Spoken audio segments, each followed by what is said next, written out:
Good afternoon and happy Easter, everybody. It is a beautiful day and we are working on sanding these floors. I just kind of wanted to show you what we're doing. We rented a sander from Herc Rental. It's fairly reasonable in cost. We got it for the whole weekend, so we're going to try to get this room done. Right now, I'm using a 20 grit sandpaper, and you can kind of see where I have done in stages. So this section is the better section. This is the next section that I'll be working on some more. You can tell it's not quite as done. And then you can see the difference between where I've done and haven't done. And there are 3 or 4 different steps of sandpaper to this, and then you have to go around the edges with a smaller sander. So stay tuned and maybe it'll turn out okay if I don't eat up the whole floor. All right. I have literally been sanding all day long. But there is the difference between the old floor and the new floor. And this is what it looks like. And it's not perfect. There's a lot of black marks on it, dark marks. You can see. Hopefully some of those will blend in whenever I stain it. But the reality is those will probably show through. So Dana and I are referring to those as character. Tomorrow I will get on my hands and knees and I will take a little palm sander around all of the edge and clean up my dust. And it should be ready to stain in this room. So I just kind of wanted to give you guys an update. As you know, I sanded the floor and finished that yesterday, and I started the staining.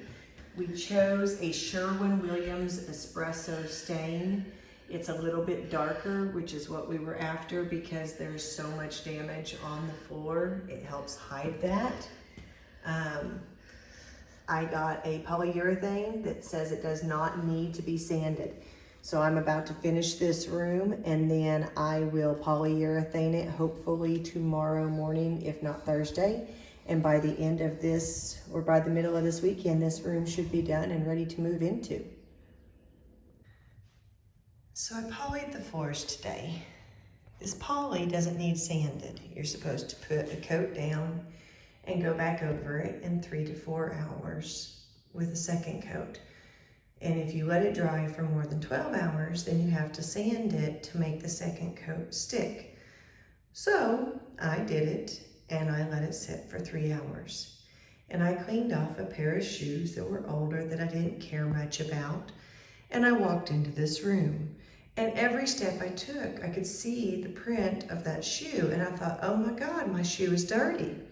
So naturally, I kicked off my shoe because the bottom of my feet ain't dirty. And the second I did that, I was left with little Lisa prints in the poly. And more importantly, poly on the bottom of little Lisa feets. So I didn't have time to quit because of course I had spilled the poly as soon as I walked in the room. And you have to work it and keep it where it's wet or you'll see lines from where one section is to another. So I had absolutely no choice but to put my sticky feet in my sticky sandals and step all over this floor and polyurethane it. And then I went and I washed my feet. And I'm still not sure that I got all the poly off of them. I may have to wash them again and again and again. I may get my socks stuck to my foot. Who knows? Anyways, this is it. It's awful pretty right now. It should not be near that shiny whenever it dries. It's a little shiny, but it'll be a satin sheen. And I think it turned out pretty good. You can see I've got a lot of paint touch up around the bottom of the room and clean up to do. But we're getting there. Don't step in poly.